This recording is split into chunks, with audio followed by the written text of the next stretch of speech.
자, 금요 칼럼 하겠습니다. 미국의 파월 연준 의장이 제가 연일 저 사람 거짓말하고 있다. 자네트 옐런하고 마치 인플레가 지금 극심해지는 데 따라서 금리를 올리면 경기가 침체에 빠지지 않을 것처럼 말을 해왔죠.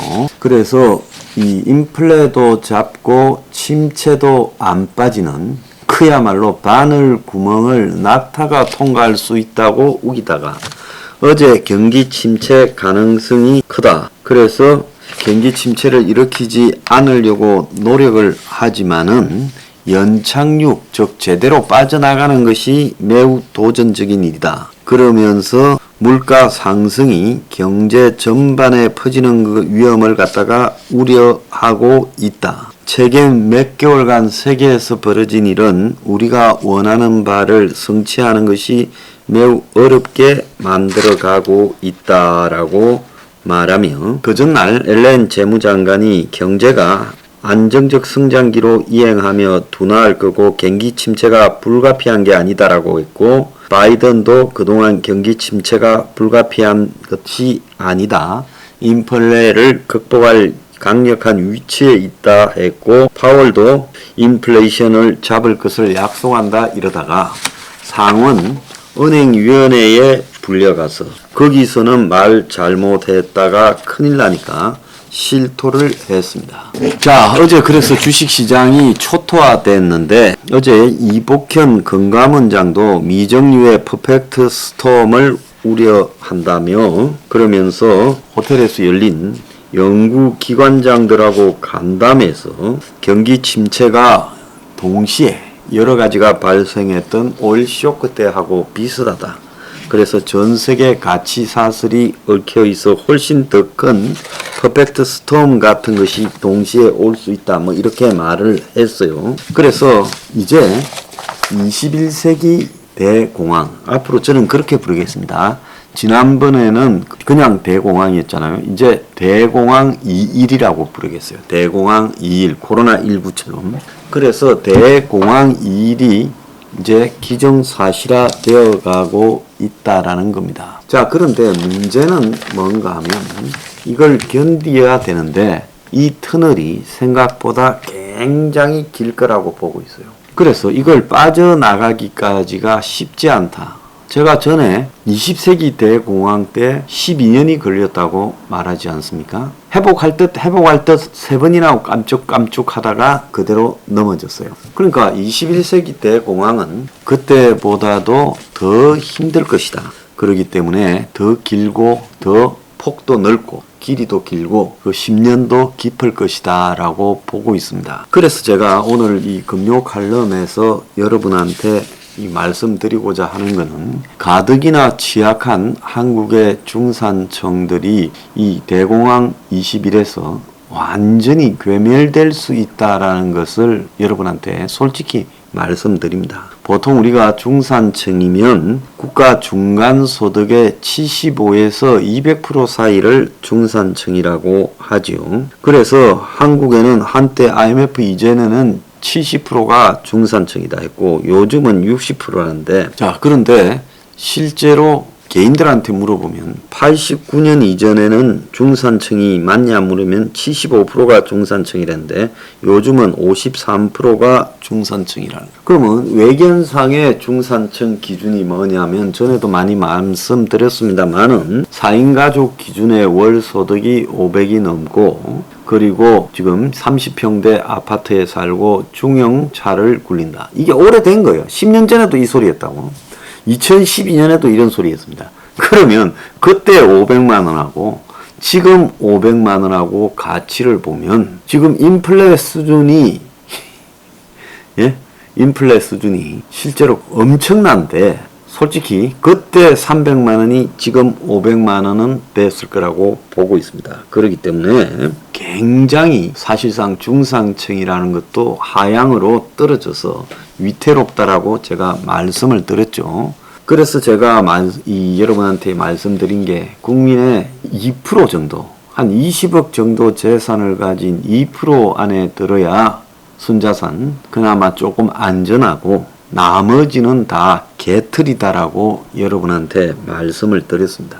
그런데 이번에 대공황 2를 막기까지 말입니다. 자영업자 하는 사람이 600만이에요. 아마 거기에 종사하는 사람 합치면 700만도 넘을 거예요. 비정규직이 지금 엄청납니다. 비정규직이 807만 명입니다. 807만 명. 그러면 자영업자와 비정규직을 합쳐도 1500만에 육박해요. 이분들의 삶은요, 솔직히 말하면 대공황 2일에서 굉장히 위태롭고 불안한 상황에 처해지는 사람들이죠. 그러면 현재에 지금 이것 말고 또 위태로운 사람이 하우스 푸어 계층입니다. 하우스 푸어 계층이 얼마나 되느냐. 또 이것 말고도 코인이나 주식한다고 완전히 21조에 신용 받아서 주식했던 사람, 20조에 코인했던 사람들은 다 어떻게 됐냐. 그래서 제가 봤을 때 국민 적어도 2,500만 명 가량이 이번에 이 대공황의 위기 속에서 매우 위태로운 사람들이고,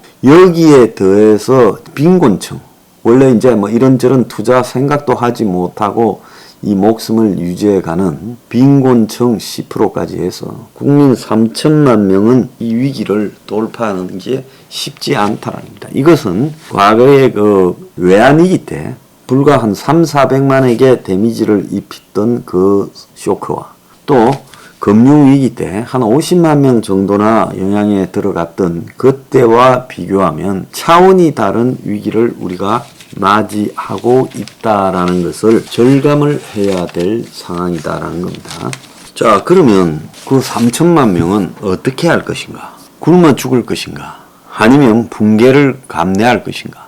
아니면 한번 싸울 것인가에 대해서 깊은 고민을 해야죠. 여러분, 저는 어떤 타입으로 봅니까? 저는 제 평생에요, 쉬운 길을 한 번도 택하지 않았습니다. 좁은 길을, 험한 길을 택해온 사람이에요. 그래서 쉬운 길이 있어도 쉬운 길을 한번 가보자고 나섰다가도 결국은 천성 때문에 좁고 험하고 힘든 길을 자처해서 왔던 사람입니다. 그렇지만 제가 저한테 전혀 부끄럽게 생각하지 않는 것은 싸워야 될 때 피하지 않았다라는 것을 자부심으로 삼고 살고 있습니다. 자, 그래서 저는 대중들이요, 왜 정치하는 사람들이 밥이라고 생각하는 줄 압니까? 내가 유대인 이야기를 자주 들었죠.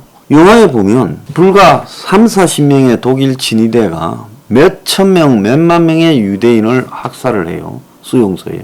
어떻게 그런 일이 벌어질 수 있는가라고 보면 마치 닭 모양으로, 여러분이 닭이 몇만 마리가 있다, 몇십만 마리가 있다 하더라도 사람 20-30명이 들어가서 그 닭을 잡아라고 했을 때, 그걸 갖다가 닭을 막 때려 잡을 때 그 닭이 사람한테 대항을 해서 쪼기 시작하면 닭 몇십만 마리나 몇만 마리를 사람이 당할 수 있겠어요? 아니, 닭 몇천 마리도 사람 수십 명이 못 당할 겁니다. 그런데 닭이 왜 사람 밥이 되는 줄 알아요? 닭은 사람한테 저항할 이런 투지가 없기 때문에 당하는 겁니다. 그래서 저는 지금 여러분들이 굉장히 문제가 있다. 한국의 이 정치적 인식이에요. 한국 사람들은 기성좌우 정당에 줄 안 서면요, 그냥 못 사는 줄 알아요. 광주에 가면 그 노란 리본 달아야 광주 사람이고 그러지 않습니까? 경상도 가면요, 국민의힘당이나 윤석열 지지해야 경상도 사람처럼 인식하고 있다는 겁니다. 솔직히 굉장히 어리석은 행동들이지요. 철저하게 자기 중심으로 이 세상을 바라보고 정치적 선택을 해야 된다는 거예요.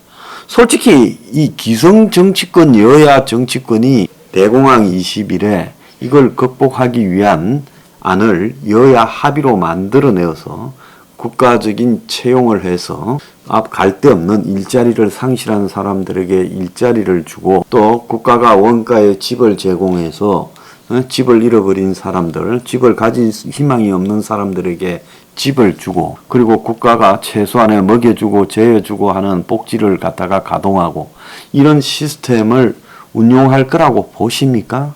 천만의 말씀이죠. 남미나 중남미나, 우리 그 중남미 사람들 보면 맨날 먹고 놀고 마약하고 깽이나 하고 그렇게 사는 것처럼 보이죠. 춤이나 추고요, 물란하고. 근데 중남미가 지금 전부 좌파 일색으로 다 바꿨어요. 저러다가 좀 있으면 답이 없어서 또 극으로 바꾸겠죠. 그렇지만은 저 사람들은 바꾸고자 하는 그런 시도들을 하고 있어요. 자로 바꿨다는 게 옳다는 게 아니라 어쨌든 기성을 바꿔서 책임을 묻고 새로운 길을 모색해야 된다라는 시도를 해요. 프랑스 한번 보세요. 그야말로 기술 관료, 기득권을 반영하는 재벌들의 입장을 반영하는 이 마크롱, 대안이 없어서 겨우 대통령이 됐지만은 철저하게 그에게 책임을 물어서 의회 권한을 뺏어버립니다. 그러니까 중요한 것은 이런 이 대혼돈의 시기에 정치적인 부분에 책임을 물어서 변화할 수 있도록 해야 되는데 한국의 좌우 이 정치권이라는 것은 썩어 문드러졌어요. 그러면 이들을 배제하고 혁명 21 같은 새로운 정당을 밀어줘서 이 정당이 5% 10%라도 힘을 얻어가지고 새로운 가치들을 정치권에 관철시키는 원동력이 되도록 하면 금방 세상의 변화가 이루어질 건데 그렇게 하지 않아요. 윤석열을 뽑으면 세상이 변할 거라고 생각하고 지난번에 대선에서 선택했죠. 또 좀 있으면 죽으라고 욕을 하면서 또 반대쪽을 맹목적으로 밀어줄 겁니다. 그런 식의 행동은요, 솔직히 말하면 노예화된 사고에서 비롯된 희망 없는 무의미한 닭짓 같은 것이라고 제가 말씀을 드리겠습니다. 이제 닭짓은 그만해야 되는 거예요. 사람답게요, 저항해야 되는 거예요. 잘못된 시스템에. 좌우가 다 잘못됐으면 좌우가 다 잘못됐다라고 비판할 수 있어야죠. 제 댓글에도 하루에 수십 명씩 저를 욕하고 비아냥거립니다. 내가 그런 사람들한테 욕 듣고 비아냥 당할 만큼의 그렇게 살아온 게 뭐 있어요? 내가 뭘 추구하면 이렇게 돈을 법니까? 그들에게 뭘 속였습니까? 시종일관 똑같은 이야기를 서민의 입장에서 하는데 그게 듣기 싫었어요. 쥐도 따져보면 서민일 거예요. 그래서 내가 여러분한테 이야기합니다. 저항하세요. 예? 싸우다가 죽는 그런 일종의 옥이라도 있어야지. 끝내 머릿속부터 몸까지 전부 노예가 되어서 예? 선거 때마다 표 찍어주고 그냥 그들이 이 나라를 마음대로 전행하고 종말이 와도 그들에게 목을 내밀고 그냥 은총만 기다리겠다 하시겠습니까? 정신 차리기 바랍니다.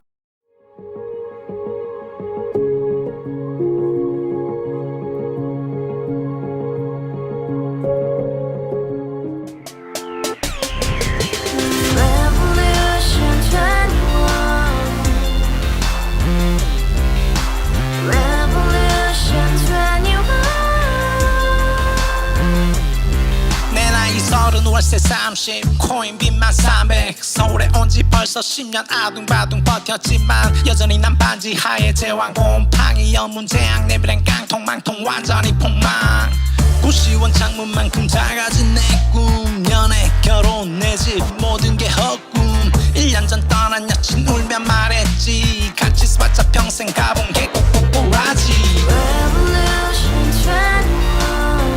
가바후스 700 나도 소유주 가바후스 700 나의 소유주 택시기사 우라부지 마트 캐셔 울어문니 우리 집안 다 털어봤자 후줄 그래 개선민 내 미래 거기서 팍 끝난 거지 팍더 이상 노력 따윈 괴물이 스펙 찾아서 말리 비오는 날 알바 잘려 맨날 학원 날 개쳐 빨려 밤비 내리는 양화대교 홀로 걷고 있을 때 현수막에 아로 새겨진 평당 700짜리 아파트 다같이 소리 질러 혁명 21 가바후스 700 나도 소유주 가바후스 700 나의 소유주 You and I, we live together in the house brand new day and your dream had just begun. Yeah